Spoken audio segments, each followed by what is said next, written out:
Boa noite, boas-vindas. Eu sou Júnior Azura, sou supervisor aqui da equipe de educação do MS Paulista. Eu vou fazer uma autodescrição muito breve. Eu sou um homem cis negro de pele clara, gordo maior. Eu tenho um corte de cabelo meio moicano, black power. Estou vestindo uma camiseta preta, calça preta, um tênis lilás para dar uma corzinha para esse dia. Estou com meu crachá e, enfim, tenho olhos pequenos, amendoados, escuros, tenho uma barba crespa, bem escura e bem preenchida. Com muito prazer que a gente vai dar início à nossa última mesa desse ciclo de encontros. Mas antes eu gostaria de agradecer a equipe de educação, os meus colegas Felipe, Johnny, a Renata Bittencourt, a nossa diretora de educação, e os demais colegas também que não estão aqui, mas que participaram de todo esse processo e essa celebração também, que são esses encontros. Gostaria de aproveitar e apresentar nossos intérpretes. Hoje nós temos aqui conosco Karina Oliveira, é uma mulher cis negra de cabelos cacheados, com mechas loiras na altura do ombro, olhos castanhos escuros e sardas no rosto. E também a dupla, fazendo a dupla, Vinícius Nascimento. É um homem cis negro com cabelo estilo black power, barba e óculos. Obrigado, gente, por estarem aqui com a gente em mais um evento. Bom, para dar início à nossa última conversa, desse ciclo de encontros Zanelli Murroli, eu gostaria de mencionar que é uma parceria da área de educação com a curadoria da exposição Zanelli Murroli Beleza Valente. O nosso papo hoje é sobre comunidade queer e espaços seguros, com Malu Avelar, Paty Micheletti e com a mediação de Amara Moira, que é travesti feminista, doutora em teoria e crítica literária pela Unicamp e autora dos livros E Se Eu Fosse Puta e Neca, Romance em Bajubá. Além disso, ela é colunista do UOL Esporte e da plataforma Fatal Model. Atualmente atua como coordenadora do Museu da Diversidade Sexual aqui em São Paulo. E também gostaria de apresentar a Daniela Queiroz e a Mara. Daniela é uma das curadoras da exposição. Desejo uma ótima conversa a nós. Enfim, é um papo, é um espaço de diálogo. Então, novamente, boas-vindas e muito obrigado. Muito obrigado, gente, por aceitarem o convite. Olá, boa noite a todas as pessoas, bem-vindas ao Instituto Moreira Salles.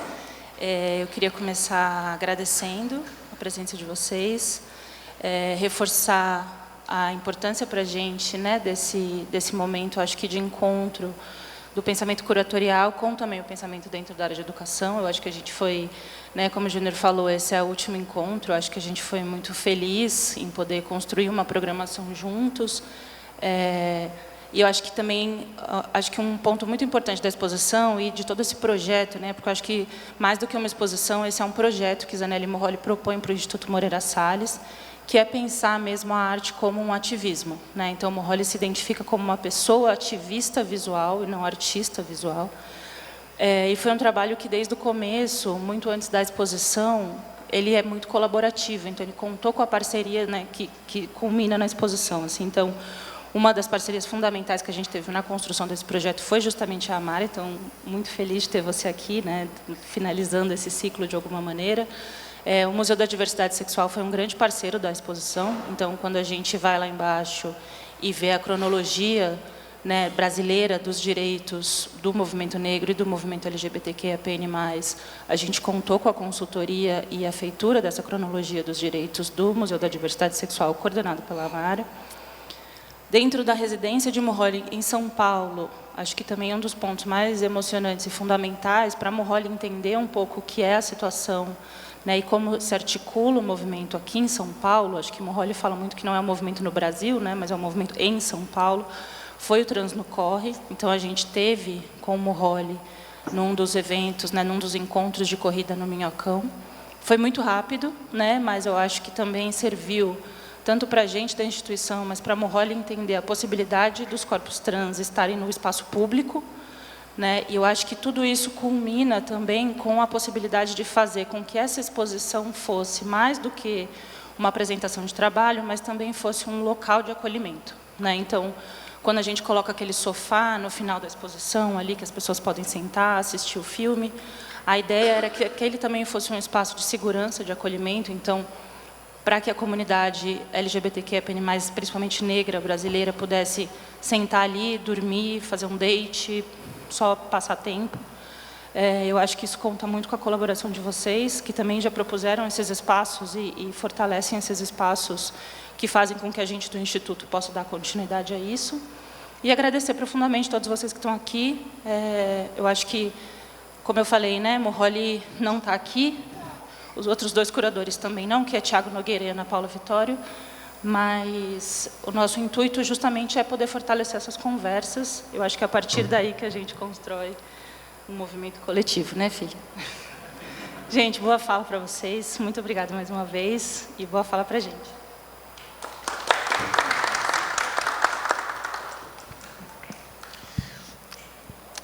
Muita alegria estar aqui com vocês. Estar na mediação de uma mesa é sempre um baita desafio, né? Saber pensar algumas questões, saber colocar, trazê-las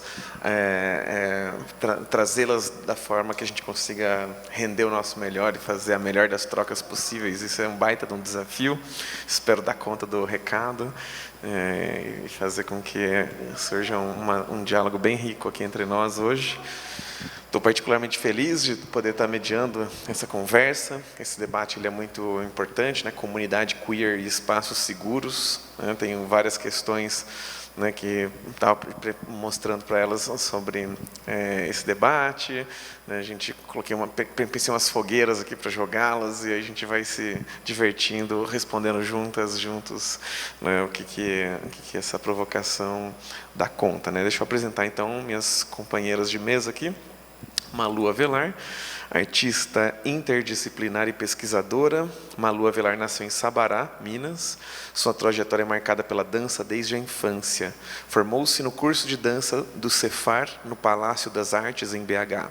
Em São Paulo, integrou coletivos e cofundou a corpórea Cia de Dança. Além de atuar em coletivos, desenvolve criações independentes como 1300 graus, com a saúde de um vulcão, e sauna lésbica, exibida na 35ª Bienal de São Paulo, e desenvolvida em residências como Plus Afro T, Munique, Festival Internacional de Valongo, e Vila Sul Goethe Institute, Salvador, Bahia. Uma salva de palmas para a nossa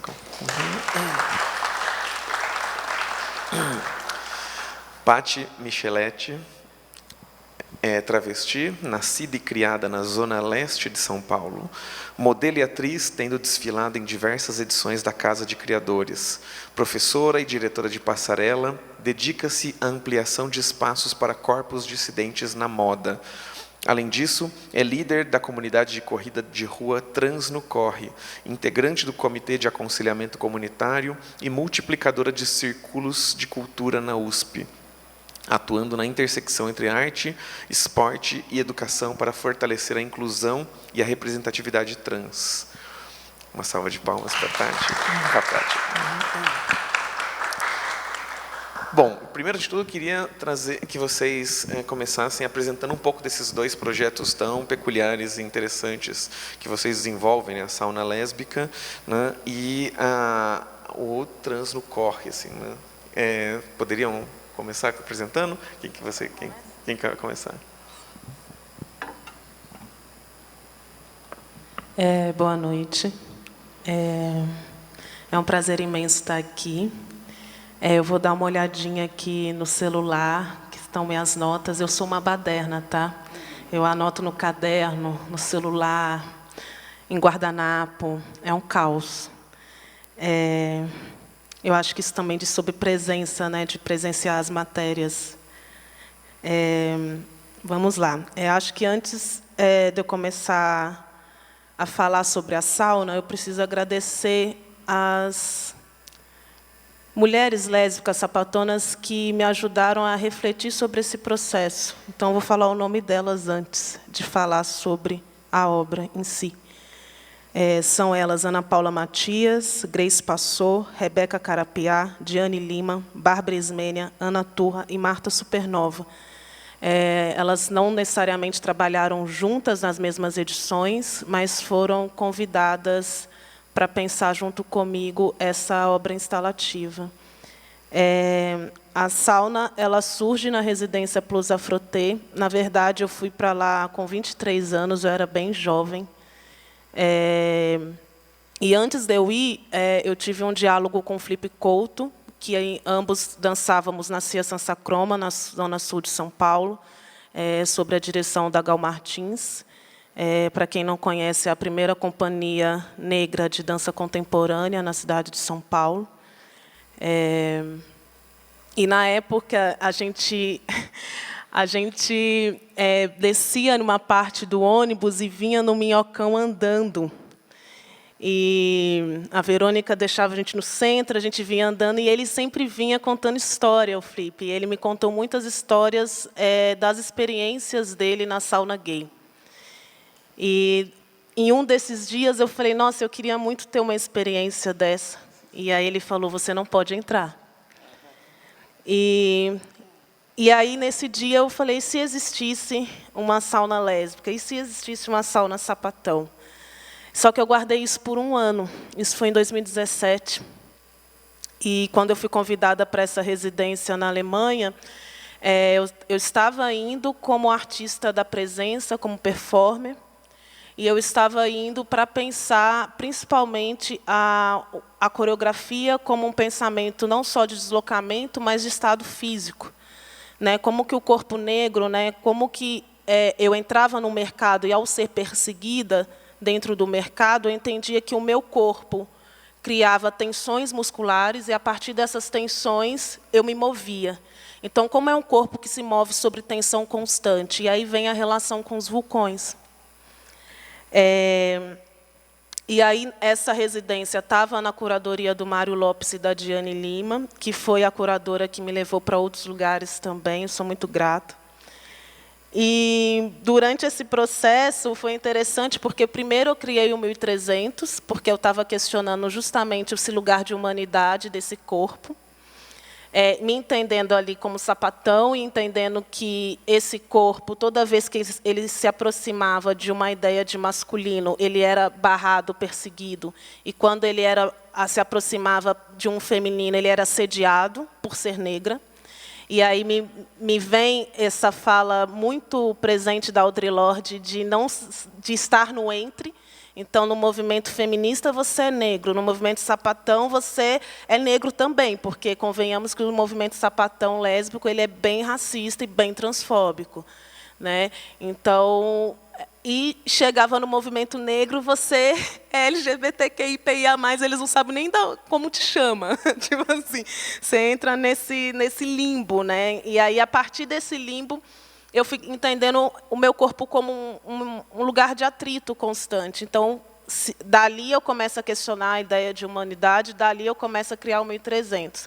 Quando eu fiz o primeiro experimento do 1300, eu comecei a reparar, porque a Plus Afroté foi a primeira residência negra na Europa, na cidade de Munique. Então, tinha um trânsito, assim, era uma efervescência 2019, 18, por causa da ascensão da direita no Brasil. Então, o governo Bolsonaro já estava ali se formando, e a gente era barrado o tempo todo na rua para saber sobre isso. E, quando eu me dei conta, as 5 mulheres que estavam na casa, todas eram sapatonas, com as suas parceiras indo visitar. E foi aí que eu achei uma oportunidade de convidá-las a pensar coletivamente uma sauna lésbica, a partir também de um pensamento pedagógico, porque eu sou uma arte educadora. Então, porque eu entendi que só a presença desses corpos pretos para pensar isso, por um histórico de urgência, por um histórico de urgência extrema, como corpo preto, a gente pensou nos quilombos e na forma de aquilombar. Então, só pessoas lésbicas, sapatonas, pretas, poderiam pensar, de fato, uma sauna lésbica que acolhesse, de fato, a comunidade, porque a gente já tem a experiência do racismo traçado nos nossos corpos. Então, eu fiz esse convite para a gente pensar juntos. Na época, eu estava lendo Problemas de Gênero, eu estava lendo várias coisas, Audre Lorde, eu estava super misturada, assim. e estar ali com artistas tão potentes para pensar essa primeira versão aí da sauna que foi no Festival Internacional da Imagem em Santos. Acho que falei um pouco, acho que eu posso parar. O quê? Quando a sauna ela surge numa ideia de imaginação. Imagine se existisse. Porque eu sinto que, como artista e educadora, não é da minha obrigação trazer respostas prontas, mas sim perguntas. Então, geralmente, os meus trabalhos eles são baseados em perguntas e não respostas. Não cabe a mim, como artista, dentro da contemporaneidade, dar a resposta e querer que as pessoas achem que está tudo bem. Então, esse é um grande problema na sauna, porque as pessoas vão, como é uma imaginação, com muita expectativa que ela seja real. E ela é uma imaginação. Porque toda vez que ela vai para o coletivo, cada um que está aqui vai imaginar uma sauna lésbica diferente. E esse é o poder radical, político dos nossos corpos. É o poder de imaginar. Isso não puderam tirar de nós. Então, se não se pode tirar a imaginação desses corpos, isso diz muita coisa sobre o que a gente quer para o presente e para o agora. Então, a sauna, para mim, era uma instalação convidativa. Então, a gente sempre pensou que fosse um espaço confortável, que tivesse uma programação pública educativa, que incluísse pessoas deficientes, mães, pessoas não binárias, pessoas que têm filhos e filhas, sapatonas gordas. Então, para mim, era uma problemática muito grande, por exemplo, quando a gente recebeu a Nicinha Jurema na 35ª Bienal, e o programa de acessibilidade ainda não está tão ajustado para receber pessoas que tinham restrições de mobilidade, por exemplo. E isso é um trabalho coletivo do artista com a instituição, né? Claro, é uma crítica, mas a gente estava ali trabalhando junto para pensar como que essas mais velhas, 40 anos juntas, moradoras da Rocinha, né, macumbeiras, poderiam chegar até a sauna ou poderiam entrar nesse pavilhão, né? Pensando como artista que as obras contemporâneas são tem um recorte de público muito específico, né? Então, a sauna ela vem com o convite de ser confortável, e, a partir disso, tem sessões de filme, tem conversas, tem poesia, tem roda de massagem, e, a partir disso, a gente vai trocando o que poderia ser uma sauna lésbica. Então, sim, há uma frustração de que não ocorra a sauna lésbica dentro de um imaginário erótico sexual, que, para mim, também eu posso falar disso mais depois, mas que também, para mim, é bem problemático, né? Porque se baseia em um outro lugar, né? E se espera esse erótico sexual como uma imaginação de um fetiche também, né? Então, acho que é isso. Bom, gente, boa noite. Obrigada a todos pela presença. Meu nome é Paty, eu sou uma das líderes do Trans no Corre, junto com mais 4 trans masculinos, que é o Kien, que está aqui na plateia, o Dante Preto, o Danilo e o Bernardo Gael. O Trans no Corre ele nasce a partir de uma necessidade dos 5 líderes enxergar que existem pouquíssimas comunidades, né? Pouquíssimas não, é a única comunidade de corrida de rua, né, liderada e pensada por pessoas trans. E a gente nasce através de um outro coletivo, de um outro grupo, e a gente se sentia muito destacado daquele grupo, que era majoritariamente branco e cis, e, a partir daquilo, a gente enxerga que existe uma necessidade de ter uma comunidade liderada e pensada por pessoas trans. O Trans no Corre não é aberto apenas para pessoas trans, mas o principal motivo do Trans no Corre existir é essa questão de reaver os corpos de pessoas trans com esporte. Por quê? A maioria dos líderes, né, do Trans no Corre vinha do esporte, mas, assim que a gente começa a nossa transição, esses lugares são negados para a gente. Então, hoje, a maioria das pessoas trans que colam no Corre, elas vão justamente por ser uma comunidade totalmente pensada para aqueles corpos ocuparem aqueles lugares, né? E não só isso, através do Trans no Corre, essas outras pessoas elas conseguem fazer esporte em outros lugares, ir numa academia, criar vínculos através do Trans no Corre, né? Muitas pessoas ali dentro criaram amizades, namoro. E o Trans no Corre não tem só essa questão com o esporte. A gente também leva o pessoal para assistir peças de teatro, ir no cinema, justamente para que a gente tenha essa galera reunida, sabe? Eu acho que é isso. É muito bonito da atividade de vocês, da atuação de vocês, né? Porque são duas ações que diretamente envolvem essa questão, né, da construção, da disputa por um espaço seguro, né? Então, pensar que o espaço dos esportes e até a cidade, né? O direito à mobilidade, direito à cidade, isso é uma questão quando vocês estão falando de ocupar o espaço público, né? Ocupar com corpos trans, ocupar com então e trazer essas figuras para dentro desse universo do esporte. E isso também ser um lugar que a gente possa reivindicar como nosso, né? E a arte também, né? E aí, pensando nisso, né, queria que vocês falassem um pouquinho sobre essas estratégias de construção desses espaços, né? Quando a gente está pensando na construção, né, de um espaço seguro, tem coisas que a gente vai precisar negociar, né?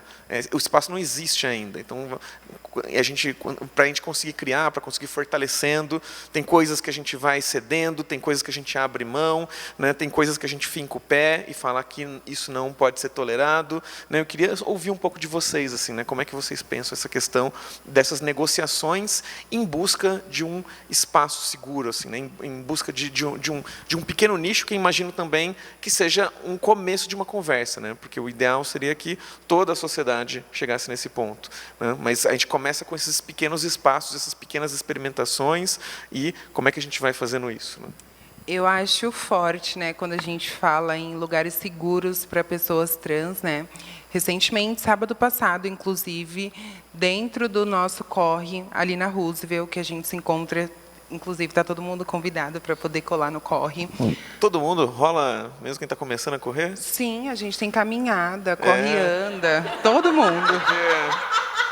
Eu estou precisando começar a Por sair favor, da celeridade, da ociosidade. E aí, no sábado passado, a gente se encontra todo sábado, às 10 horas da manhã, ali na Roosevelt, onde fica os skatistas, né, para a gente alongar. Em cerca de 15 minutos, a gente terminou de alongar e está indo para o Minhocão. E aí, durante esse aquecimento, tinha um skatista, homem, cis, branco, e do outro lado estava tendo uma gravação de pessoas cis, brancas, né? E ele foi lá, conversou, super entrou em um acordo com o pessoal, e com a gente foi completamente diferente. Enquanto a gente estava aquecendo, ele estava interrompendo, passando no meio, chegou a esbarrar em uma pessoa do nosso corre e teve uma fala muito problemática dele, de tipo, por que vocês não foram lá chamar a polícia? Sendo que o nosso grupo, no dia, a maioria das pessoas que estavam ali eram pretas, trans, né? Tinha gente, como se fala, tinha gente fumando um negocinho, né? Porque é isso. Pessoas trans fumam, gente, vamos normalizar. E aí, ele meio que dando essa, vai lá, chama a polícia e tal. E aí a gente não entrou nessa onda dele, né? Mas é legal a gente reforçar isso, que é muito difícil encontrar um lugar seguro para pessoas trans, né?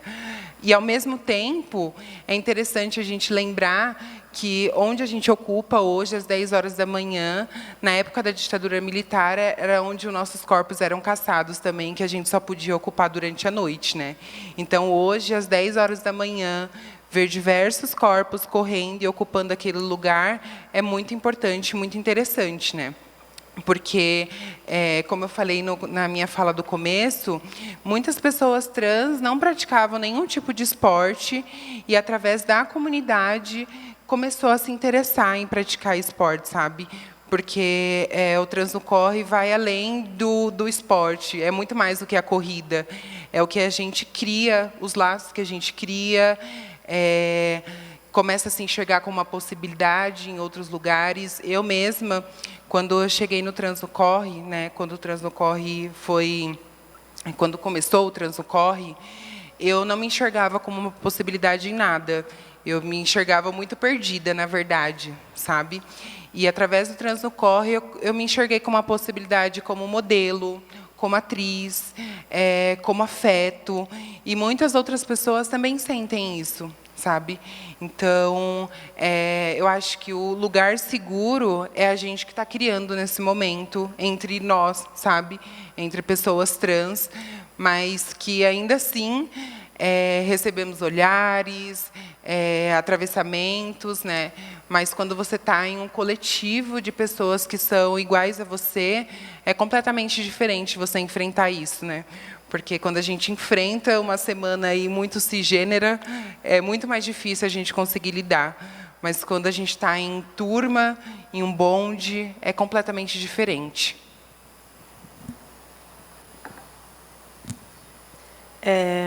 É interessante essa pergunta, porque quando eu comecei a pensar na sauna lésbica, a gente estava considerando, a Europa considera a cidade que a gente estava, porque a gente foi contratado pela cidade de Munique, e a gente ficava instalado em um outro lugar que chamava Feldafim.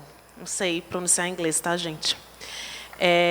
E essa cidade era considerada a mais segura da Europa. Era assim que eles consideraram. Foi a primeira coisa que o secretário de Cultura de Munique falou para 8 artistas negros, que lá era o lugar mais seguro da Europa e que não teríamos problema algum. A gente estava em uma casa, que era um castelo, enfim, tinha todo um contexto, esse espaço, tanto de violência quanto de revolução. E foi interessante porque o lugar mais seguro do mundo foi o lugar mais violento para esses corpos. Eu acho que não tem nenhum artista que passou por essa residência que não teve uma situação de violência extrema com a cidade de Munique ou com aquele lugar. Foi extremamente violento todo o nosso percurso durante 3 meses. E durante esse processo, um dos artistas, chamado Guinho Nascimento, ele fez uma exposição, na parte que a gente tinha que expor nossas pesquisas, ele fez uma exposição de fotos que ele tirou da residência de nós, e ele pôs a pergunta: aqui é um lugar seguro? E aí eu acho que essa pergunta ela permeia todo o processo da residência, da gente estar no lugar mais seguro da Europa. Ali era um lugar seguro? E aí eu acho que pensar em lugar seguro também é pensar sobre perguntas. Porque, mesmo estando dentro da comunidade, acho que a gente chegou a falar sobre isso, a gente também tem atritos, a gente também tem lugares de atrito, de comunicação, até porque isso é uma criação de um sistema para que isso exista, para que a gente não consiga se comunicar, que a gente não tenha direito básico, né? Isso que a Paty fala, é um direito básico à saúde. A saúde é o direito ao esporte, à saúde do corpo, é um direito básico à alimentação, é um direito básico o trânsito de ir e vir sem ser interrompido. É um direito básico à arte, à cultura, é um direito básico à educação de qualidade e diversificada. Então, isso significa que, durante todo o nosso percurso dos nossos corpos atualmente, a gente só está discutindo o direito básico. Então, para mim, é um pensamento radical criar uma obra de arte chamada Sauna Lésbica e não trazer uma resposta, porque, assim, eu não tenho que trazer respostas. Eu acho que o Trans no Corre não tem que ficar trazendo respostas sobre o básico. Então, acho que volta para mim a ideia, aqui é um lugar seguro, a gente pensa segurança a partir de que ponto de vista? Né? A gente pensa a segurança a partir de uma concepção da humanidade, porque os nossos corpos não são vistos como humanidade. Isso que esse homem fez é justamente isso, é considerar aquilo que ele acha humano, é considerar aquilo que ele acha certo, direito, organizado, né? Dentro de uma praça pública, o que ele aquelas pessoas brancas ele foi negociar, mas com as pessoas trans, pretas que estavam ali, não existe uma negociação, porque a gente não está nem nesse lugar de negociar nada, porque passam por cima dos nossos corpos como trator e acha que a gente tem que ficar, eu acho incrível isso, acha que a gente tem que ficar simplesmente ouvindo, né? Então, eu tive uma experiência com o coletivo Legítima Defesa em 2020. Acho que foi 2019, onde o Eugênio Lima propôs uma performance. Tinha mais de 50 artistas negros e diversos no Sesc Pompeia. E aí a gente estava com várias placas, com várias perguntas, andando pelo Sesc. De repente começou a chover e entrou todo mundo, foi direcionado para aquele vão do teatro, sabe? E aí o desespero das pessoas brancas, quando aquela negada entrou em massa, foi tão grande que as pessoas começaram a ficar em pânico, querendo sair do lugar. O cara do Sesc, não, está chovendo forte, ninguém vai sair. A gente continuou a performance, e aí eu fiquei... Foi hilário depois, porque eu falei assim, gente, o maior medo é a revolta. O maior medo é a gente, com a nossa raiva extremamente organizada, e perguntar sobre o devir negro, perguntar se você me enxerga, perguntar o básico. Então, acho que talvez o maior lugar seguro para mim hoje é me permitir sentir e estar sobre presença.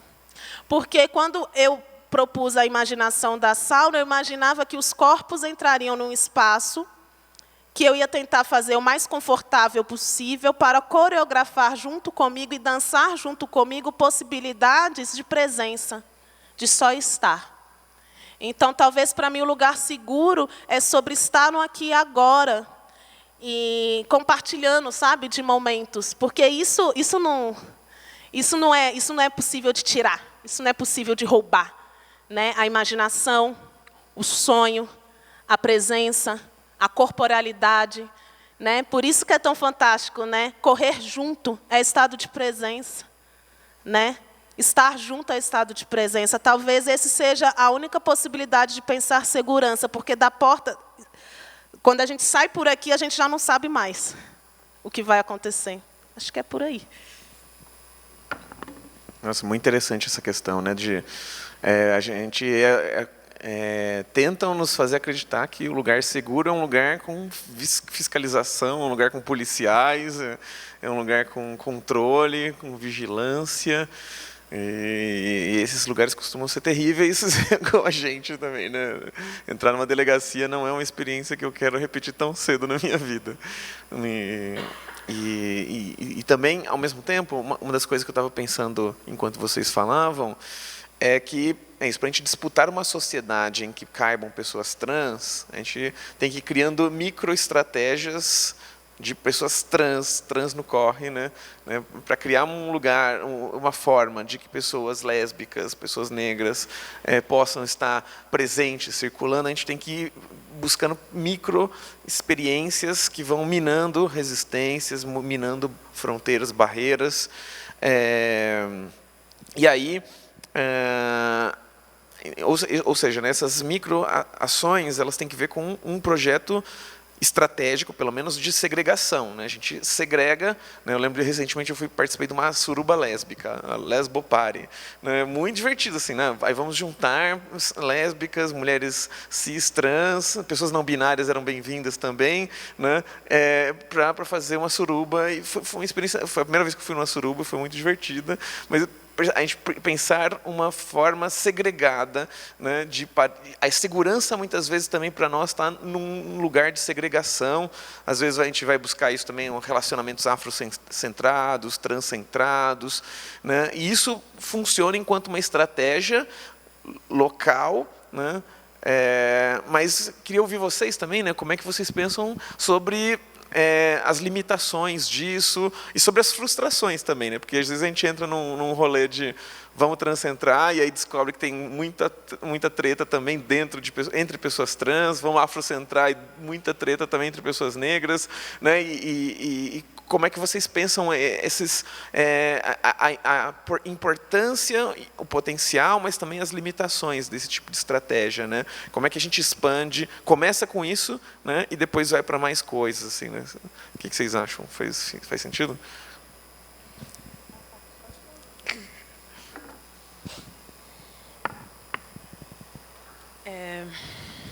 Vamos lá. Frustração. É porque, assim, eu tenho umas coisas... acho que tem a ver com... De onde vem a pergunta, né? Recentemente estavam novamente discutindo a criação de um vagão feminino no metrô. Sabe? E aí, isso me parece assim, uma decisão de extremo desespero, né?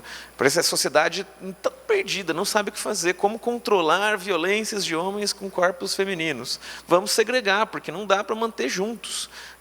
Não sabem se comportar, então vamos segregar. Só que isso é de uma tristeza desesperadora, assim, né? Porque parece assim, não conseguimos pensar um projeto educacional, emancipador, que permita que a gente conviva. Né? Aí a gente vai se acostumando com segregação e parece que a solução é a segregação. Né? Banheiros segregados. Né? A gente segrega banheiro, parece que é natural segregar, né? que é difícil até pensar, nossa, como a gente vai sair dessa lógica de banheiros segregados? É preciso, para a segurança, é preciso que a gente segregue, mas eu gostaria que a gente conseguisse imaginar uma sociedade onde a gente não precisa fazer isso para se sentir segura para fazer xixi, para ir fazer cocô, para ir lavar o rosto, para ir lavar a mão. Né? Então, é nesse lugar assim, que eu estou provocando vocês, assim, né? Pensar, né? Mas talvez seja viagem minha. Assim, né? Mas... Não, eu acho que eu vou voltar um pouco do meu pensamento para tentar, talvez não responder, mas refletir junto com aqui, juntos. Quando a primeira vez que... quando entrou a 35ª Bienal, foi aprovada uma lei em Uganda, anti-LGBT, para matar pessoas LGBTs em África. E isso é em vários países, essa lei existe. Isso me faz pensar que a gente não pode sair do nosso país e parar em qualquer lugar. Isso começou, para mim é interessante, porque a gente tem que começar a pesquisar a lei do país para saber se a gente pode ir. Então, na Índia eu não posso ir, Rússia eu não posso ir, metade da África quase inteira eu não posso ir. E aí a gente começa a questionar sobre territorialidade, que espaço, né? A gente volta na coisa do espaço seguro. E aí eu acho que tem a ver essa reflexão de espaço seguro com esse desejo nosso de quebrar a ideia de segregação. Quando a gente finalizou a sauna, pouco tempo depois foi morta Ana Carolina no Maranhão, brutalmente assassinada. Inclusive, recentemente saiu uma notícia que a pessoa que assassinou ela estava aí na júri popular. A maioria desses casos, né, são fechados na justiça, né? A gente não consegue acompanhar totalmente o que acontece, né? E aí, para mim, foi tão impactante, porque a gente terminou a sauna com uma atividade que eu acho que tem muito a ver com o que a gente está discutindo aqui hoje, da Daniele Almeida, que chama Aprendendo a Ouvir. Ela convida uma pessoa e pede essa pessoa para fazer uma playlist de música e começa a trocar com a pessoa sobre a música que ela ouve, e todo mundo fica ouvindo junto. A nossa última atividade foi com a Elia Oléria. A gente teve o prazer de ouvi-la cantar. E aí a gente terminou nesse grande romance, que ali era um espaço seguro. E aí, pouco tempo depois, surge essa notícia da Ana Carolina, que quebra e frustra totalmente a ideia de espaço seguro, a ideia de estarmos juntos, a ideia de que, sim, em algum momento, a gente pôde respirar, esse pequeno respiro. Eu não consigo imaginar a concepção, pensar a segregação é pensar que a gente não tem um projeto político educativo e pedagógico. A gente não tem uma política que leve em consideração a educação como base para a criação de território e arquitetura das cidades. Então, você anda na cidade de São Paulo, recentemente tinha uma artista suíça-ganesa da minha casa, que é uma mulher trans, e a gente estava indo para casa, e aí ela contou quanto tempo a gente tinha para atravessar. Ela falou a seguinte frase: 1, 2, obrigada, São Paulo. Ou seja, uma mãe com uma criança não consegue atravessar a rua. Né? Então, acho que a segregação ela é em todas as instâncias, porque o corpo com deficiência não consegue, as pessoas que são surdas, que são mudas, não conseguem viver em nenhuma cidade. Então, eu acho que pensar em uma possibilidade, talvez seja utópico mesmo, essa união. Talvez ela seja utópica, porque talvez a gente tenha que reaprender a ouvir, como a Daniela Almeida propõe, reaprender a ouvir. E aí eu acho que quebrar a concepção de segregação é aprender a ouvir dentro também de poéticas. A gente vive em um país que é colonizado. Né? É muito comum a gente entender ali que a gente fala e não fala. Né? O português brasileiro ele funciona nessa linguagem do dizer e não dizer. Né? Tem, mas não tem. Sabe quando você vai pedir um café? Tem, mas não tem. A gente tem essa... Isso é uma forma de organização totalmente banto, né, dos povos migratórios africanos aqui no Brasil, que estabeleceu esse conhecimento, essa estratégia de comunicação para sobreviver em um país racista. Então, se a gente não consegue resolver nem 500 anos de escravidão, quem dirá a gente vai resolver o metrô? A gente não consegue resolver que o jovem negro na periferia... Eu escuto Racionais... Vocês têm a impressão, não sei se todo mundo aqui escuta Racionais, eu escuto Racionais e parece que ele está falando de 2025. E toda vez que eu escuto, eu falo, gente... Eu subo na favela para dar aula e falo, gente, parece que ele ainda continua falando... Não, isso foi um álbum de 20 anos atrás. 30, anos 90.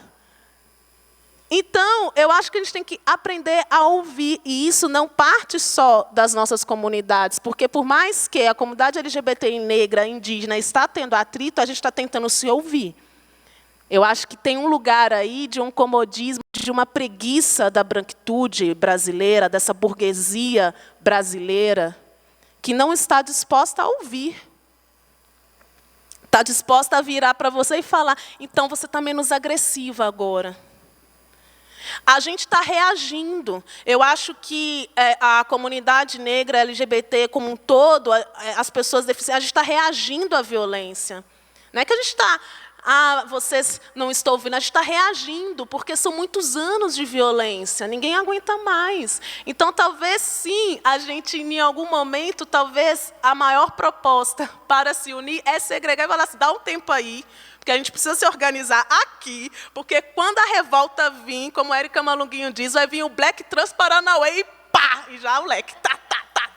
Porque é isso, eu acho que, na real, a gente está tentando...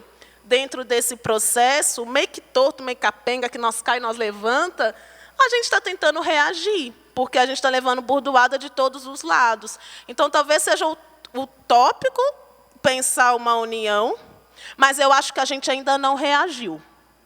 Eu acho que o dia que a gente reagir, de fato, e aí eu estou falando de verbo, eu estou falando de ação direta, eu acho que talvez...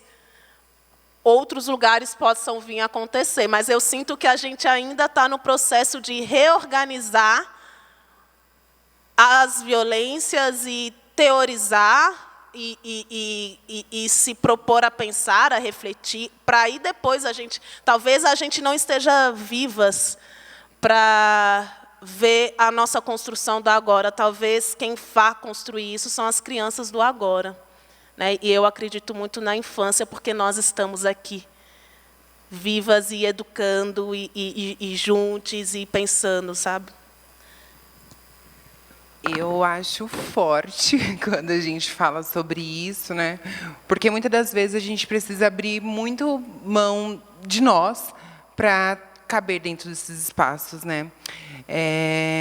E eu sinto isso, por exemplo, eu venho da moda, né? E a moda, você precisa muito abrir mão de você para você estar dentro daquele espaço. Eu me lembro que quando eu entrei em uma agência, no meu perfil está escrito que eu sou travesti, né? E na agência eles falaram para mim: você precisa tirar esse nome do seu perfil, porque senão nenhuma marca vai escolher você. Você precisa trazer essa coisa mais higienizada, né, que é a mulher trans, né? E aí eu sinto que em muitos lugares a gente precisa abrir mão da gente para estar dentro daquele lugar. Eu estou estudando, estou fazendo teatro agora, e eu tenho uma professora que está me perseguindo assim horrores. A primeira fala dela foi: você precisa deixar de ser bonita. Vem sem maquiagem para a aula, mas se você vir porque o percurso é muito perigoso para você, porque é isso, né? A gente estava falando sobre o trem, e a gente sabe, enquanto um corpo travesti, quantos atravessamentos eu sofro para entrar dentro de um vagão do trem. E quando não é nesse lugar de ser visto como um corpo super monstruoso, eu estou num lugar muito acessível de sexo, né? Que os caras te veem ali e eles vão atrás de você como se você estivesse se oferecendo, tipo, 5 horas da manhã, eu estou atrás de pau. E aí, essa minha professora traz essa fala muito violenta e fala para mim: traz um lenço umedecido, você tira essa maquiagem do rosto, prende o cabelo. E você vê que outras pessoas dentro da sua sala de aula, mulheres cis, estão sempre performando essa vaidade, essa beleza, e que não está sendo cobrada delas. Mas você, enquanto um corpo travesti, incomoda demais a sua beleza. Essa pergunta dela é porque você... Porque os caras ficam te olhando? Qual que é o que não sei, eu atrapalha? Acho... Ela fica desconcertada.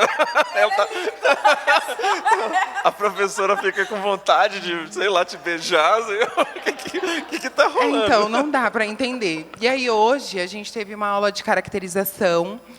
E aí eu trouxe uma personagem que eu criei, né? E no final da aula, ela olha para minha cara e fala: você precisa trazer personagens um pouco menos sexual. E aí eu fiquei assim, tipo, mas semana passada eu não criei uma personagem sexual. Será que não é você que está me olhando com esse olhar sexual? E, tipo, hoje eu pensei numa personagem travesti.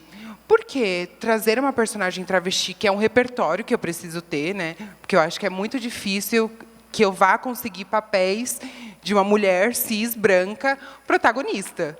Provavelmente eu vou fazer muitos papéis na minha vida que seja de uma travesti e dentro desse lugar da prostituição. Porque é isso que a cisgeneridade quer ver, né? O nosso corpo performando o que é imposto para a gente, né? Tipo, você nasceu para estar dentro desse lugar sexual. E aí me incomoda demais essa fala dessa professora. Já não é a primeira vez que ela me persegue, né? Ela teve essas outras falas. Inclusive, o elogio dela foi que as minhas falas não são mais agressivas, que agora eu estou mais polida a forma que eu falo, porque antes eu falava de uma forma muito agressiva, e que ali é um espaço seguro para mim. Que ali ninguém vai me atacar, que ali ninguém vai ser transfóbico comigo, mas no primeiro mês de aula, um professor olha para minha cara e fala: um travesti. Uma outra professora minha liga órgão genital à identidade de gênero, mas ali é um espaço seguro para mim. E eu tenho uma professora que é travesti, inclusive, a Wali. E a Wali, quando eu levo isso para ela, porque durante muitos dias, né, ali é um espaço que eu quero estar, é um espaço que a minha turma é uma turma muito acolhedora, a maioria das pessoas são LGBTs, né? E eu não queria abrir mão de estar ali naquele espaço, porque é isso, né, gente? Quando você é uma pessoa trans, você abre mão de muitas coisas, sabe? Inclusive até da sua vida, né? Então, eu não queria abrir mão de estar ali. E eu fui conversar com minha professora, Wali, e ela me traz um feedback de que essa professora também já tinha elogiado ela, porque ela não tem mais um jeito agressivo de falar. né? E aí eu tô até agora engasgada, né? Porque é isso. Eu também não posso ser colocada novamente nesse lugar de agressiva. Hoje eu respirei muito, saí da sala assim louca para fumar um cigarro, que eu já estava quase mandando ela tomar no cu, né? Mas eu não posso, porque senão eu vou acabar sendo arrancada daquele lugar também, né? Mas é isso. Nossa, isso me lembra a minha companheira, ela é travesti também, e ela, só que ao contrário de mim, ela gosta muito de se arrumar, se maquiar, assim, empetecar. Essa palavra emperequetar. Não, emperequetar também, mas tem um empetecar também? Não. Emperequetar. Ela gosta de se emperequetar bastante, assim. E aí, quando ela veio para quando ela foi pegar metrô pela primeira vez aqui em São Paulo, ela ficou desesperada, assim. Quando você entra bonitona no metrô, os caras eles vão para cima de você como corvos, assim, sabe? É inacreditável. Às vezes de mão dada comigo, e os caras vão e ficam se esfregando, dizendo coisas, coçando o pau, assim, é inacreditável. É forte, gente. Eu já fiz um teste, porque eu gosto muito de estar muito bonita o tempo todo. Eu acho que muito aquele meme da Nicole, né, falando: "Ai, meu corpo é a minha embalagem", né? Então, e aí eu gosto muito de usar roupas curtas, mas eu já fiz o teste de sem maquiagem, cabelo preso, roupa longa, e não adianta. Parece que está escrito assim, ó: sexo, fácil, rápido, drive foda. Passou, tocou, levou e comeu. É muito perturbador o transporte público no horário de pico. Eu odeio. Inclusive, teve uma época que eu estava sendo perseguida. Tinha um cara que ele sabia a hora que eu ia pegar o trem todos os dias. E ele me esperava no vagão que eu ia pegar, porque eu sou muito direta, assim. Inclusive, minha mãe, esses dias, me viu na estação e ela correu atrás de mim porque eu uso fone de ouvido, né, que é uma forma de eu não estar escutando as transfobias que a gente escuta, né?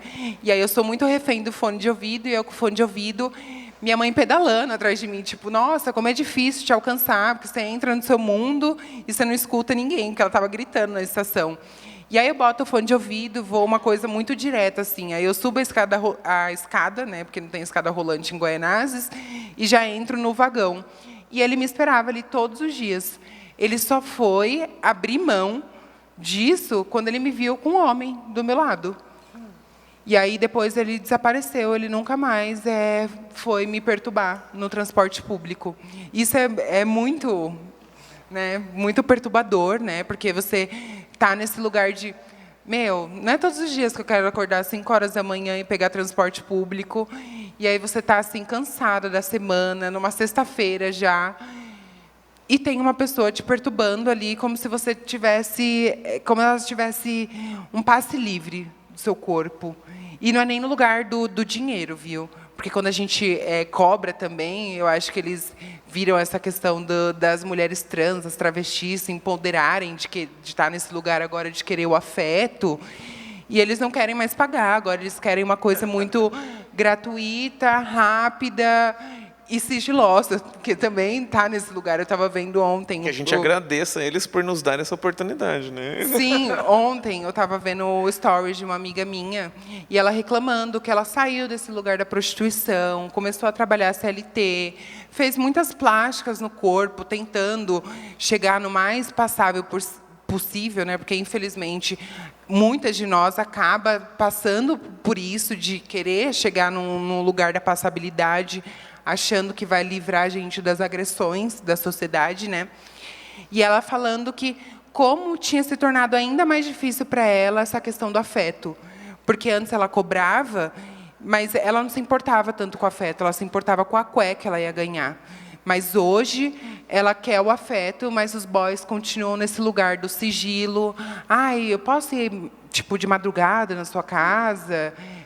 Eu conheço a sua família, ninguém pode me ver, sabe? Umas coisas assim que não dá para entrar na cabeça, né? Não é, então é muito tenso mesmo essa experiência. E aí, mas é isso, ela conseguiu encontrar um jeito de ir meio disfarçada, assim, né? Coloca um boné, coloca uma blusa meio folgada, aí ela consegue driblar um pouco o assédio. Mas quando ela sai muito produzida, é infernal, tem que ir de Uber, assim, é inacreditável, assim. Não, e que me preocupa também quando fala da segregação do vagão, porque a gente tem uma ascensão de um capitalismo do feminismo, uma ascensão da direita para pensar quem é que são essas mulheres que podem entrar nessa porra desse vagão. Uhum. Porque ainda a gente tem a construção da imagem do que é uma mulher. Porque é isso, né? Se a gente for falar de gênero e sexualidade aqui, a gente está falando de duas invenções. Uhum. A gente não está falando do real. A gente está falando de uma invenção criada. Uhum. Então, quem é que são essas mulheres que podem entrar nesse vagão, de fato? E isso é muito perigoso, porque a gente sabe que tem, sim, um movimento feminista, branco, cisgênero, extremamente transfóbico, violento, né, que está organizados para violentar mais os nossos corpos, sabe? Então eu fico pensando, tá, vai ter um vagão, mas para que, me volta aquela pergunta, eu não sou uma mulher, né? Enfim. A gente entra num debate de como pensar política pública de acessibilidade e para quem, de fato, a gente está pensando. Porque aí, para mim, a gente volta no diálogo a gente volta do lugar... Somos humanos? A gente é.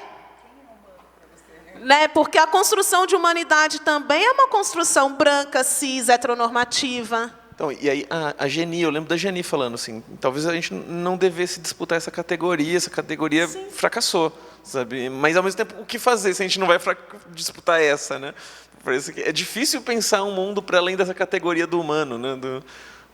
Às vezes é meio desafiador. É bonito, assim, como uma frase, causa um impacto, né? Que é aquela frase que eu falei para vocês também, e acho que com isso eu faço a minha última pergunta que eu tinha imaginado, né? Que tem a ver com a sua 1300 graus, né? Do vulcão, que você vai discutir muito essa questão da monstruosidade, né? Tem um poema de uma travesti argentina que ela fala que outros sejam o normal, reivindica o meu direito de ser um monstro, né? Então ela não quer caber nessa normalidade, não quer virar uma nova norma, não quer que essa norma se expanda para que ela caiba, quer de alguma forma ficar fora desse babado aí. Não, isso aqui é para vocês, eu não estou afim de brincar nesse parquinho aí, né? Só que também um grande desafio você ficar fora da norma, né?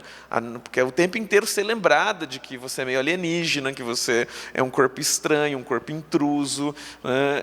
Eu lembro do começo da minha transição na Unicamp, era 30 mil alunos, tinha 5 pessoas trans, era qualquer passo que a gente dava, assim, parecia que estava todo mundo olhando para a gente, né? Qualquer ação nossa era uma ação, parecia que a gente estava disputando o nosso direito de existir ali, de ocupar aquele espaço, né? E, ao mesmo tempo, tem um gozo nisso, assim, de ser diferente, eu não quero voltar à vida que eu tinha antes, prefiro enfrentar tudo isso agora para ser quem eu sou, mas também tem um puta de um desafio de dar conta, de ficar negociando esse direito o tempo inteiro, né? Não sei como é que vocês pensam essa... Queria que você falasse um pouquinho sobre essa categoria da monstruosidade, como é que você traz isso para a sua obra também?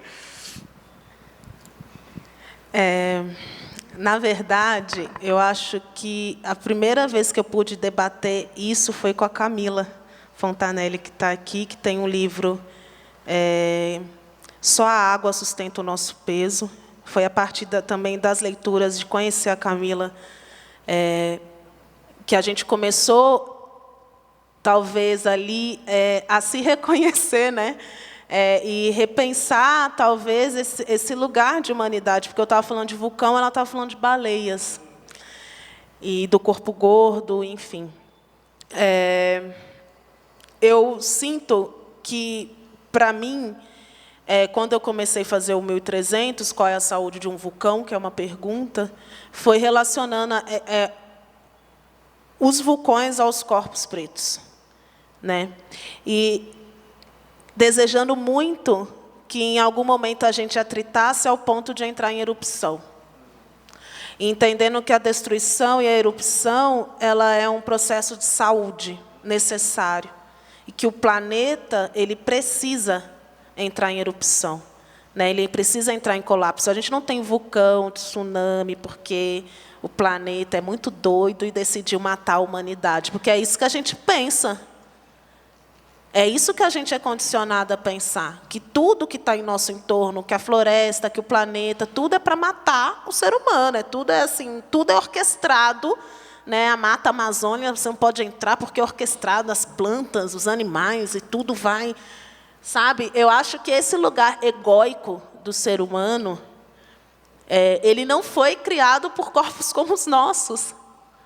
Porque quando eu leio o livro dela e ela vai refletir de como as baleias são tratadas, vai refletir como que os corpos gordos, como se pensa esse corpo, e vai fazendo esse trânsito, e como eu vou enxergando os vulcões, e como eu vou fazendo esse trânsito, por mais... e é difícil falar isso, porque eu estou mexendo em um lugar muito bem... de uma luta do movimento negro, principalmente o movimento negro unificado, Sueli Carneiro, que reivindica, né, a humanidade dos corpos pretos. Né? Todos os artigos que eu pude ler da Sueli Carneiro, existe essa reivindicação como política pública, né, como um direito básico da nossa existência. Mas, ao mesmo tempo, eu fico pensando... ela é minha mais velha, né, como o movimento unificado, são os meus mais velhos, mas eu fico pensando muito, será mesmo? Porque é isso, a gente continua dando volta, e porque é muito difícil, sim, a gente começar a repensar algo muito estruturado. Quando tem algo muito bem estruturado, que se contemporaniza com o tempo, porque é uma ferramenta, o racismo, a transfobia, é uma ferramenta, a monogamia, é uma ferramenta que vai se contemporaneizando junto com o neoliberalismo. Então, quando a gente pensa em se distanciar disso, e aí, no meu caso, como performer, eu fui propor uma dança que pudesse criar uma presença de destruição, de deformidade, de construir uma corporalidade onde se questionasse, isso aí é dança? Isso aí é dançar? Porque até quando a gente vai para o meio da arte, que é o único lugar que a gente pode ter um processo de imaginação, a gente também é codificado por um sistema. Então, quando eu acho que as minhas obras elas têm uma característica, né, eu costumo falar muito disso, que não é sobre um produto. Eu não vou vender um produto, eu não vou entregar uma sauna lésbica pronta, tá? Eu não vou entregar uma performance como o 1300 pronto, que você vai sair de lá e falar, nossa, que dança linda, igual o Balé da Cidade de São Paulo. Não vou entregar. Tá? Não tenho livro, eu não tenho obra de arte para vender, não tem nada para vender. Entendeu? Não tem música no Spotify, não tem nada. Né? Não vou entregar um espetáculo onde eu vou usar da língua portuguesa para explicar para você o que é que eu estou fazendo. Porque eu acho que tem uma preciosidade, o único lugar que pode fazer isso é a arte, tem uma preciosidade nossa de problematizar, questionar, e aí você vai sair para a sua casa e vai pensar o que você quiser. Então, eu acho que esse lugar do pronto, né, toma aqui, está aqui para você, ele direciona o nosso pensamento. Então, quando a gente entra no lugar da monstruosidade, a gente começa a questionar que monstro é esse? Que monstro é esse? Quem criou esse monstro? Por que eu me sinto um monstro? Por que talvez seja mais fácil habitar esse lugar do que esse lugar da humanidade? Por que eu não me reconheço nesse lugar? Então, óbvio, eu acho que existe aí um trabalho do movimento negro, do movimento indígena, da comunidade LGBT, de criar políticas públicas para a nossa existência dentro dessa concepção social, que é humana, que é cisgênera, que é hétero, que é monogâmica, que é um monte de coisa, e tem muitos significados, né? Porque é isso. Eu acho que questionar se a gente é humano mesmo é questionar os significados das coisas. É poder a gente virar e começar a questionar se realmente eu tenho que justificar ou dar significado à existência. Porque um vulcão não dá significado à existência, uma baleia ela não dá significado à existência. E por que cargas eu tenho que dar um significado para a porra da minha existência? Então, eu acho que... Nem sei, falei palavrão, desculpa. Nossa, amiga, aprendi em São Paulo, tá? Porque eu sou mineira. E se eu chego em casa, na casa do meu pai, falo um trem desse, nem vamos... Nossa, o negócio fica mais embaixo. Então, eu acho que, para mim, entra nesse lugar. Então, eu acho que a função do artista hoje é criar questionamentos. E, durante muito tempo, a gente vem numa trajetória de um mercado da arte que quer entregar produto. Não vou entregar produto, eu vou entregar processo. Né? Porque estar vivo é viver esses processos, é viver um lugar cíclico. É estar, né, quando a gente fala, a floresta está dentro de nós, quando eu vou no terreiro e escuto, os ancestrais estão dentro de você, é eu me apegando à espiritualidade, entendendo que ela não é humana. Então, eu não vou imaginar Exu numa fisicalidade humana. Né? Eu acho muito doido quando pega o orixá e faz um desenho do orixá. Gente! Quem disse que Exu, sabe? Porque a gente tem que entender aquilo como uma energia, como uma concepção, como uma estratégia, uma tecnologia ancestral. Então, o humano ele é egóico. Então, eu não sei se eu quero mais habitar esse lugar, porque eu começo a olhar para o meu ego e falar assim, não é possível. Eu acho que tem como viver dentro de outra existência. E aí, a existência que eu acredito que eu poderia viver, essa era um vulcão. E aí, quando eu explodi, eu acredito que eu ainda acredito nessa utopia que vai ter uma coletividade para catar os meus pedaços e criar novos pedaços comigo.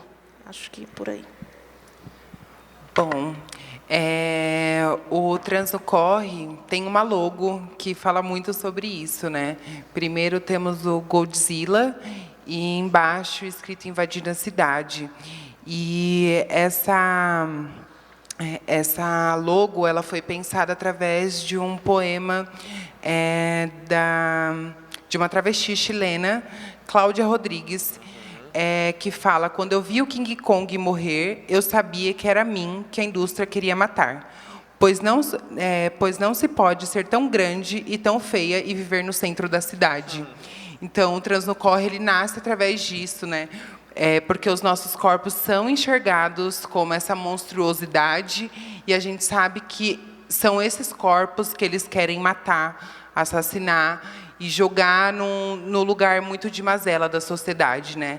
E a gente vem nesse lugar de reconstruir esse imaginário para a gente, porque o que a cisgeneridade espera da nossa performance, do nosso corpo, não desrespeita a mim. Eu acho que o que a cisgeneridade quer desrespeita só ela mesma e eu não preciso seguir dentro dessa linha, né? Eu acho que é um pouco sobre isso. A minha amiga Malu já falou tudo, né? Não tem nem mais o que falar. Uma delícia de conversa. A coisa foi engrenando aqui. Nem percebi a hora. A gente está chegando mais ou menos já na reta final. Queria abrir agora, perguntar, ver se vocês têm perguntas, querem fazer considerações, querem trazer provocações aqui. Tem... Será que a gente faz uma rodadinha? Mais alguém vai querer fazer intervenções? Isso aí a gente vai fazendo, a gente faz uma rodada se tiver mais alguém querendo. Porque não sei se a gente vai ter mais tempo depois. Eu sou a Felipe Anastácia, sou travesti, trabalho com audiovisual. E falar sobre lugar seguro, eu queria conversar um pouco sobre lugar seguro a partir das instituições, né? Tipo, dessa indústria. Como que criar esses lugares seguros dentro dessas instituições, que é isso. Hoje a gente está aqui no Instituto Moreira Salles, mas que ainda é uma instituição, né? Então, quem é o presidente do Instituto Moreira Salles? Como que é essa instituição? Como que é trabalhar aqui? Como que é criar um lugar seguro nesse espaço, assim? E eu fico pensando muito nisso, assim, principalmente na sua fala, Paty, sobre a fala ser mais calma, mais serena, que sua professora falou, né? E eu sinto essa dificuldade muito grande. Então, eu sou muito explosiva e muito expressiva com toda essa violência que me atravessa dentro das instituições. E eu comecei a sentir agora que eu perco um espaço, né? Tipo, eu não consigo construir um espaço seguro por ser muito reativa e ter essa posição. E meio que sou expulsa desse lugar, né? Tipo, mesmo esses espaços que são considerados... Tipo, a gente precisa ter uma travesti aqui, a gente precisa da negritude, a gente está construindo isso junto. Mas quando você é reativa, você é expulsa desses espaços, né? E aí eu queria saber como que é para construir, quais são as estratégias, né? Porque hoje eu me vejo muito nesse lugar pensando nessas estratégias, né? Então, quando eu estiver numa sala de roteiro, como que vai ser o meu posicionamento com uma fala extremamente transfóbico, racista, sabe? E aí eu fico tentando imaginar, tipo, de fato, essa estratégia, sabe? Para ser um lugar seguro, onde eu não precisa me expor, né? E também consiga me manter com uma sanidade mental, sabe? Porque é isso, essas violências te tiram do eixo também, né? Então eu queria saber como que é criar esse lugar seguro dentro de uma instituição. Amiga, é forte isso, porque a gente acaba precisando muito higienizar a nossa imagem, a forma que a gente fala, né? E eu comecei a sentir isso no ano passado, quando eu comecei a fazer teatro. E não só isso, dentro da USP também, quando eu estava aplicando os círculos de cultura, tinha um médico cis, branco, que ele vivia tendo falas muito problemáticas para mim, e eu me sentia na obrigação de corrigir ele. E muitas das vezes eu precisava, tipo, atravessar uma roda para poder falar isso. E aí, com o tempo, eu fui começando a entender que a cisgeneridade, ela não quer se sentir nesse lugar, como se fala, atacada, ou que você está colocando ela tipo isso, punido na frente de outras pessoas. Muito obrigada. Punida na frente de outras pessoas. E aí eu comecei a fazer o quê? Você teve uma fala? Não vou corrigir nesse momento. Vou esperar que dá uma baixada dentro de mim, porque é isso, quando a gente vai falar. Eu acho que a gente está tão acostumada com uma sociedade atacando a gente a todo momento, e que a gente precisa estar nessa autodefensiva, porque se a gente não está nessa autodefensiva... eu me lembro que, no começo da minha transição, eu não conseguia reagir a essas coisas. Eu era muito chorona. E aí, tudo que falava para mim, eu chorava. E aí começaram a falar muito para mim: você chora por tudo, para de chorar. E aí, quando eu comecei a me posicionar: nossa, você é muito agressiva, né? Tipo, você precisa estar a todo momento higienizando a sua imagem. Então, hoje, eu espero esse fogo abaixar dentro de mim e falo em outro momento. Porque eu sei que, no momento que eu ouvir aquilo, eu não vou pensar em como eu vou falar. Como você vai lidar com o que eu estou falando, aí é um problema totalmente seu. E aí, como eu não quero perder esses espaços e abdicar do meu trabalho, do que eu amo fazer, né? Porque, por exemplo, na moda, que foi onde eu te conheci, inclusive, é um espaço que a gente precisa muito estar nesse lugar. Vou usar uma palavra mais específica, né? Mulher trans. Você precisa ser muito mulher trans, que é esse lugar mais... aqui, fechadinha, não sei o quê, não me posiciono tanto, e não sei o que lá. E eu senti, através da moda, do teatro, que eu precisava estar nesse lugar, ou eu não ia chegar em lugar nenhum, né? É triste a gente precisar abrir mão da gente, né? E, ao mesmo tempo, se sentir atacada, porque, quando você deixa de se posicionar naquele momento, você está precisando lidar com aquilo dentro de você, né? E só você sabe o que foi ouvir aquilo.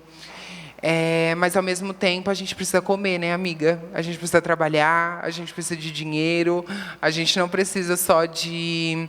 Como se fala? As pessoas cis acham que as pessoas trans vivem muito de visibilidade, né? Vou te chamar... vem participar de um babado aqui, inclusive esse ano, o Trans no Corre. Gente, o Santander, você acha? Chamando para poder fazer merchan com eles. Não, amiga, eu que não tenho. Chamando o Trans no Corre para poder fazer merchan, mas chamou a Bianca Della Fence, que nem corre, mas estava ganhando um cachezinho caríssimo, mas o Trans no Corre, todo mundo morando no extremo leste de São Paulo, precisando sair 4 horas da manhã para pegar transporte público para chegar no Ibirapuera, se eu não me engano, 8 horas da manhã, para não ganhar nada, mas ganhar visibilidade, porque a cisgeneridade acha que visibilidade enche a nossa barriga, né? Então, foi assim que eu lidei com esses espaços, sabe? Ainda estou nesse processo, muita terapia, muito controle da minha língua, porque, quando eu abro a boca, é igual um chicote, né?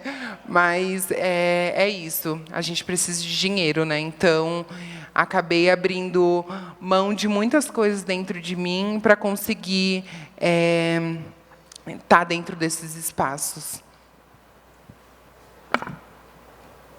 Tem uma coisa também, Filipa, que eu fico pensando, ouvindo a Paty falar. Meus últimos trabalhos adentrou instituições super grandes, né? A Bienal é uma instituição grande em São Paulo. O SESC é uma instituição grande, que era onde eu estava circulando. E só foi possível porque eu tenho essa característica. Eu sou o cão chupando manga, invertido. Não é à toa que eu falo de vulcão, assim, eu sou completamente taca-vento, rajada de vento, é lava, é trovão, o negócio come para o meu lado. Então, para mim, tecnologias e estratégias. Primeiro que eu acho que eu só estou chegando em lugares onde eu gostaria de habitar e pagar as minhas contas, porque eu tenho pessoas ao meu entorno. Eu sinto que a rede de apoio que a gente pode criar para habitar as instituições, elas são essenciais para a manutenção da nossa saúde, né? Acho que eu tive muito colo para chorar e sentir raiva quando eu não consegui dar conta e nem responder às violências visíveis e invisíveis que o meu corpo perpassou nessas instituições. Então, eu acho que a rede de apoio, a concepção de coletividade e da gente pensar em revezamento, né? A gente não tem que estar o tempo todo na frente. A gente tem que começar a pensar como que a gente cria um processo de acolhimento, saúde, de rede, onde a gente se reveze. Então, todos os meus projetos eles são muito coletivos. Eu proponho muito que a gente converse, porque quando eu não estava dando conta mais, a Bárbara Ismênia falou: Malu, pode deixar que eu escrevo e-mail, eu vou resolver aqui. Quando eu não estava dando conta mais, um amigo meu ia lá em casa e falava: vamos tomar um café. Quando eu não estava dando conta mais, Érica, maluquinho, vamos viajar agora, a gente vai para a praia. Bicho, eu estou no meio, não tem como. Ela: não, a gente vai sim. A gente vai sim. Então, eu acho que a coletividade, a reflexão de rede de apoio, ela traz para a gente, talvez, uma estratégia de pensarmos que a gente não tem que brilhar o tempo todo, que a gente não tem que estar na frente o tempo todo. E isso traz uma possibilidade também da gente poder se vulnerabilizar, porque a gente sabe que alguém vai estar lá, que eu acho que é o que a Angela Davis fala, que enquanto ela sobe uma escada, ela vai puxar uma outra para cima. E vai puxar outra, sabe? Então, eu acho que, para mim, o revezamento é uma tecnologia, e a rede de apoio ela é uma tecnologia, porque ninguém chegou onde chegou sozinho. Então, eu acho que, para mim, essa possibilidade de pensar que, dentro da instituição, eu posso criar uma rede de apoio. Então, você está no set, quais são as pessoas que, dentro desse set, pode ser a sua rede de apoio, que possa te ouvir e que pode interceder por você quando você olhar para ela, porque a gente se olha, né? Quando a gente não dá conta, a gente se olha, porque a gente se reconhece. Então, quais são essas pessoas que você olha, reconhece, e você fala assim: então vai dar. E aí essa pessoa intercede por você. Eu acho que só assim a gente consegue habitar esses lugares, porque é isso, a gente quer o nosso aqué, a gente tem conta para pagar, e a gente quer morar bem, a gente quer comer bem, a gente quer se vestir bem, a gente quer ter dignidade. Então, acho que, para mim, são as minhas estratégias no momento do agora. E eu acho que entender também que não é uma obrigação nossa educar ninguém, né, amiga? Ai, falou transfobia, deixa falar. Se você se sentir confortável em algum momento, você vai lá e fala. Se você não sentir também, sabe? Pensa no seu bolso com dinheiro, no seu trabalho. E é isso, sabe? A gente não tem obrigação de estar educando ninguém. Está aí uma internet muito disponível para todo mundo. Entra, vá atrás, porque quando você quer uma receita de um bolo, você joga lá no YouTube. Então, vá pesquisar o que é ser uma pessoa trans, o que é transfobia. A gente não tem obrigação de estar educando ninguém, sabe? Tô bonita, tô belíssima, e é isso. Não, são questões muito difíceis mesmo. Eu lembro assim de... Não sei, acho que tenho... Como estratégia pessoal minha, assim, eu tenho também brincado de tentar não levar tão a sério as coisas, levar meio na zoeira, assim, como a vida é uma grande piada, né? Então, acho que quando estou lidando com alguém, a pessoa me chama por outro pronome, outro gênero, não ignorar, assim, não ligar, tem sido uma estratégia minha que tem me poupado muito, muita chateação, assim, muito estresse, acho que parando de ter gastrite, assim, acho que porque se eu tiver que ficar pontuando, tiver que me estressar com isso, entender que isso é uma questão da outra pessoa, do que ela está vendo, né? Não sou responsável por isso, né? Isso tem me ajudado a manter minha sanidade, assim, mental.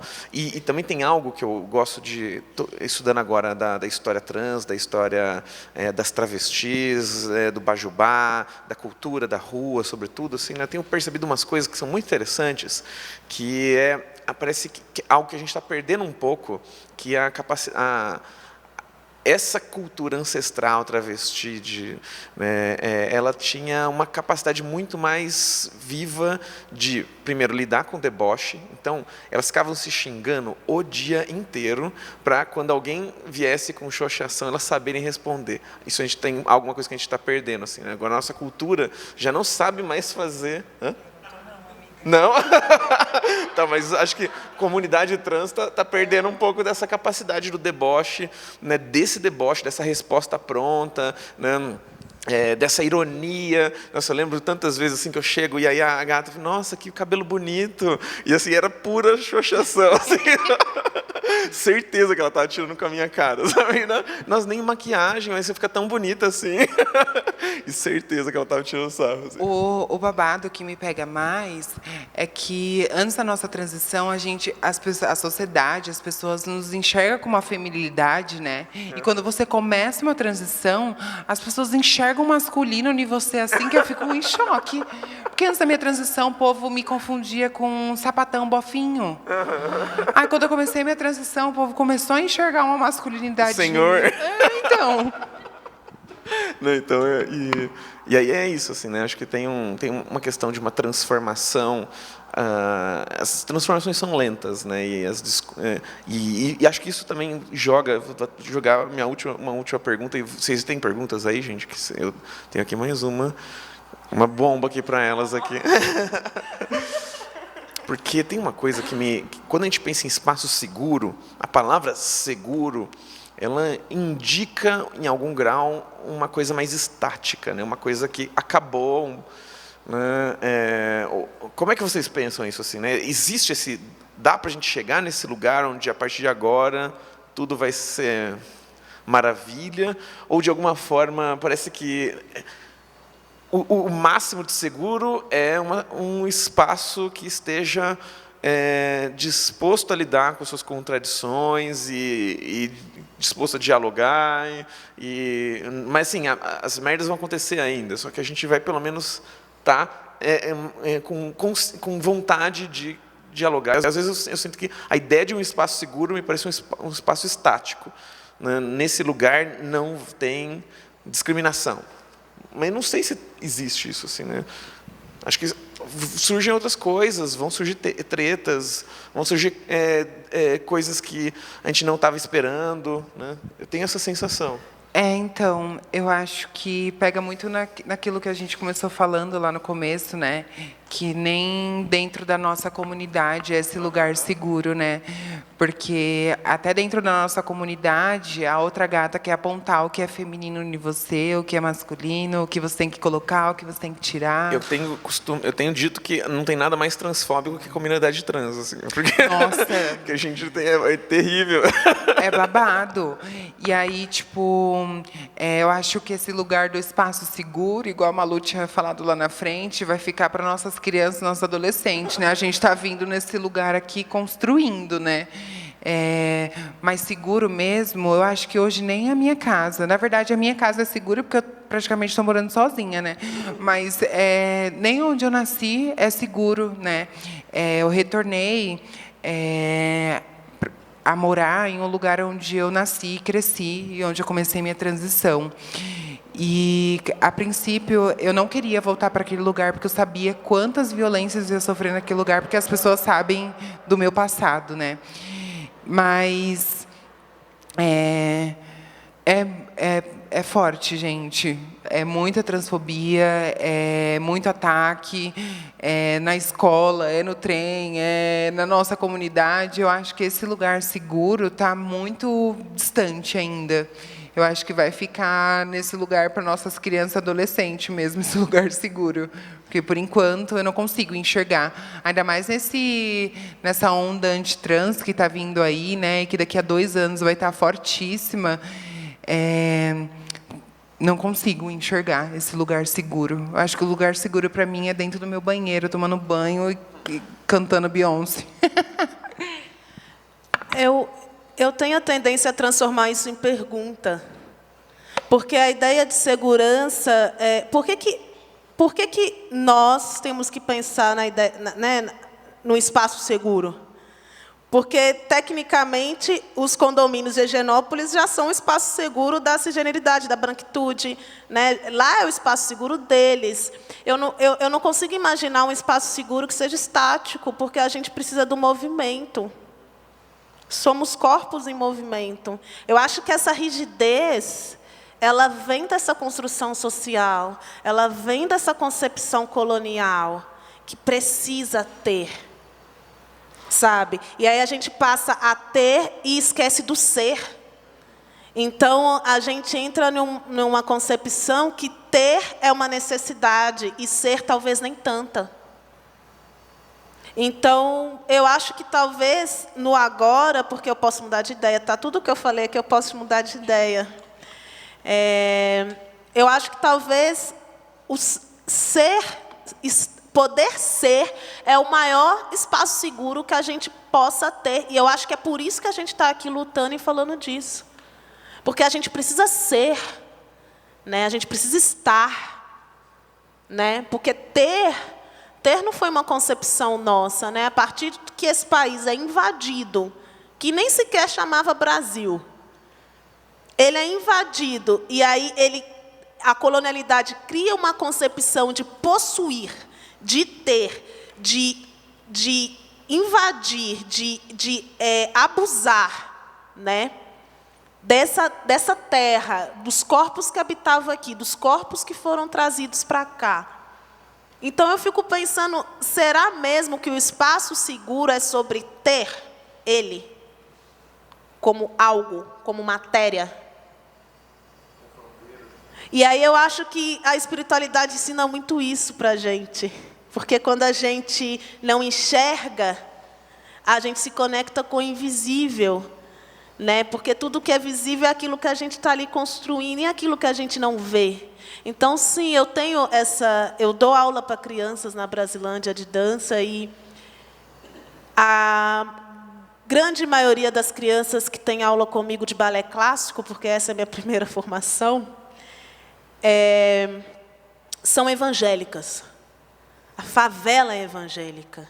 E, de repente, chega uma professora careca, que hoje, carinhosamente, ela fala, a minha pro é careca, é aquela ali, ó, Malu, tatuada, com um lugar, uma construção, não que eu para ir trabalhar lá, eu tenho que maquiar, eu faço uma performance, que não é a minha performance quando eu estou com os meus amigos em geral, eu faço uma performance para estar lá, por segurança, né? Mas, talvez não por segurança, mas por querer me preservar de coisas que eu não quero ouvir, não quero lidar. Mas, para mim, é fantástico imaginar que elas têm essa imagem, como a primeira professora de balé, que foi completamente uma imagem que eu não tive, que era uma mulher branca, loira, heterossexual, cisgênera. Então, acho que esses pequenos movimentos que a gente faz, eles tornam a ideia de ser uma segurança. Então, eu fico... Para mim, eu volto na pergunta desse artista Guinho, que eu acho maravilhosa. Existe um espaço seguro? Aqui é seguro, né? Ele tem essa placa, ele anda na cidade com a placa, né? E eu acho que não é seguro. Nenhum lugar que a gente vá vai ser seguro. Porque é físico. Então, talvez a maior possibilidade para mim de pensar um espaço seguro é estando em movimento. E propondo um movimento ao meu entorno. Então, com aquelas crianças, eu proponho elas um deslocamento de imagem, eu proponho um deslocamento de estética, porque eu não dou aula de balé com música clássica, eu proponho um deslocamento físico, porque eu tenho muitas aprendizes que são gordas, porque a favela, sim, passa um processo de restrição alimentar e vive uma alimentação muito cruel. Então, muitas crianças vão em busca do balé que é punitivista, né, para emagrecer desde a infância. Então, eu busco um outro olhar para essa corporalidade. Então, isso, para mim, desloca. E é invisível. Ninguém está tendo nada. Eu não estou tendo ali. A gente não está tendo. É invisível, mas é algo que está ali sendo construído. Então, sim, eu acredito muito, por mais que toda geração sempre vai falar mal da próxima. Não sei se vocês já repararam, a gente sempre vai falar mal. Esses jovens do TikTok. Gente, tem muita coisa incrível acontecendo no âmbito da infância e adolescência. Muitas coisas sendo levantadas e discutidas por essas crianças e esses jovens.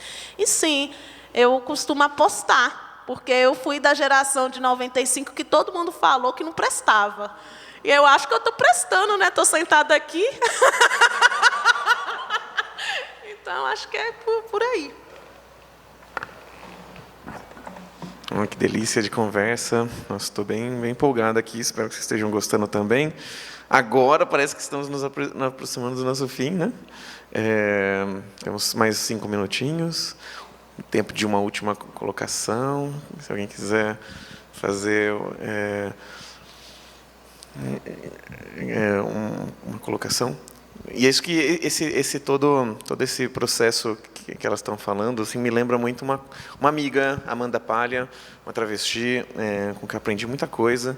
E aí eu lembro dela especificamente dizendo isso, assim, de não existe espaço seguro. Isso é uma ilusão, de alguma forma esperar essa segurança talvez faça a gente baixar a guarda e acreditar que já chegamos no onde a gente tinha que chegar.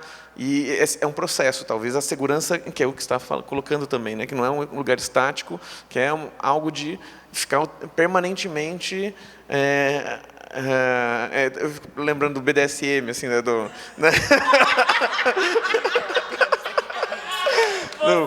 Da pessoa, de tempos em tempos, perguntar para a outra assim, tá tudo bem? A pessoa está lá se estrebuchando de dor, né? Mas tá legal aí? Tá legal. Então, beleza, pode continuar. Então, e mantendo assim, né, esse diálogo, né, de descobrindo, né? Esses dias eu estava numa mesa e falaram sobre a dor e a delícia de ser o que é, e eu coloquei isso, não, a dor é a delícia de ser o que é, dependendo das situações, né? Então, brincar um pouco desse lugar, assim, ter esses espaços onde a gente está o tempo inteiro se reperguntando, né, se está tudo bem, estamos ainda de acordo com esses princípios aqui que regem esse lugar, né? Acho que é esse espaço desse diálogo. E aí, por ser um espaço do diálogo também, é isso que eu tenho entendido. Acho que ele comporta, né, que a gente erre, né? Vamos errar o tempo inteiro, né? E erramos, aí a gente vai entrar em diálogo, vai ter esse espaço da gente conseguir perceber o erro, né? Às vezes a gente vem de um lugar também que naturaliza esse tipo de prática a ponto da gente nem conseguir perceber que a nossa fala é violenta, é cruel. Então, vai ter aquele tempo para que a gente conseguir colocar isso no mapa, né? Fazer com que as pessoas percebam esse tipo de comportamento é terrível, isso aqui nos machuca, né? E a gente vai tentando encontrar um jeito de sinalizar isso da melhor maneira possível para não precisar ficar o tempo inteiro brigando e pagando de agressiva, de louca. Mas acho que... Nossa, fiquei muito feliz com a conversa que a gente teve. Espero que vocês tenham gostado também. Estou muito emocionado aqui. Quiserem dar últimas considerações, vocês? Passou no Instagram, assim, fala lá, sigam a gente. Vou agradecer de novo vocês por estarem aqui, né? Foi um papo bem gostoso. Eu estava bem nervosa no começo, gente, que eu não sou muito de falar, sou mais de mostrar aquela assim. Mas foi muito gostoso. Vão conhecer o Trans no Corre, vocês vão ser muito bem acolhidos. O arroba é trans no corre mesmo, arroba trans no corre. E o meu é Paty Micheletti. Me sigam, vão conhecer o meu trabalho, divulguem também, me chamem para jobs, preciso de dinheiro, reforçando de novo. E é isso, eu estou muito apertada para ir no banheiro. Muito obrigada. Eu também estou apertada no banheiro, então eu vou ser bem breve, gente. Eu bebi esse chá, foi água, foi... eu agradeço muito essa oportunidade de estar aqui. Meu sovaco continua suando. É isso, né? Eu escolhi a dança como, né? Meu sovaco está suando. Eu escolhi a dança como arte, não foi à toa, não, porque desde pequena assim, eu não queria abrir a boca, eu só queria observar, e eu fui aprendendo a abrir. E uma das pessoas que mais me ensinou isso foi a Érica Malunguinho. Então, você vai falar assim. Então, vamos embora. Eu agradeço muito a presença, porque se deslocar até aqui, na cidade de São Paulo, caótica, pré-feriado, é um processo, né, intenso.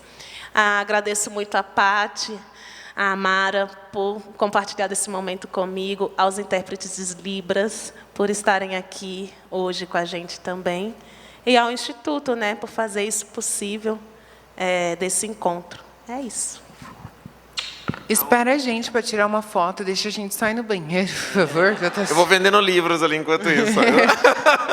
Então é isso, agradeço, muito obrigada pessoal por vir aqui, prestigiar esse evento com a gente, construir com a gente, e bora correr para o banheiro agora.